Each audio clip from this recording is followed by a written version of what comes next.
કાંકરેજના ધારાસભ્ય અમૃતજી ઠાકોરે મુખ્યમંત્રીને લખ્યો પત્ર। નર્મદા અને સુજલામ સુફલામની કેનાલમાં પાણી છોડવા કરી માંગ। સિંચાઈ માટેના પાણીની અછતના કારણે પશુપાલન અને ખેડૂતો ઉપર માઠી અસર થઈ રહી છે। ઉનાળુ સિઝનમાં બાજરી, જુવાર જેવા અન્ય પાક તેમજ લીલો ઘાસચારો માટે પાણી જરૂરી છે। નિયમિત અને પૂરતા પ્રમાણમાં સિંચાઈનું પાણી પૂરું પાડવામાં આવે તેવી ભલામણ કરતો લખ્યો પત્ર। રિપોર્ટર ભગવાન રાયગોર, કાંકરેજ। અમૃત ઠાકોર, કાંકરેજ ધારાસભ્ય। છેલ્લા ઘણા દિવસોથી બનાસકાંઠા જિલ્લામાં નર્મદા કેનાલમાં સિંચાઈનું પાણી બંધ કરવામાં આવ્યું છે, ત્યારે ગઈકાલે રાજ્યના મુખ્યમંત્રીશ્રીને પત્ર લખી રજૂઆત કરી છે અને માગણી કરી છે કે ઉનાળાના સિઝનની અંદર ખેડૂતો બાજરી, જુવાર તેમજ પોતાના પશુપાલકને નિભાવવા માટે લીલા ઘાસચારાનું વાવેતર કરતા હોય છે।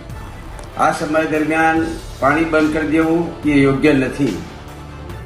બનાસકાંઠા જિલ્લાના મોટાભાગના લોકો ખેતી અને પશુપાલક વ્યવસાય સાથે સંકળાયેલા હોવાથી નર્મદાની બ્રાન્ચ કેનાલને માઇનર કેનાલ તેમજ સુજલામ સુફલામ કેનાલોમાં તાત્કાલિક સિંચાઈનું પાણી છોડવામાં આવે એવી માન્ય મુખ્યમંત્રીશ્રીને રજૂઆત કરી છે।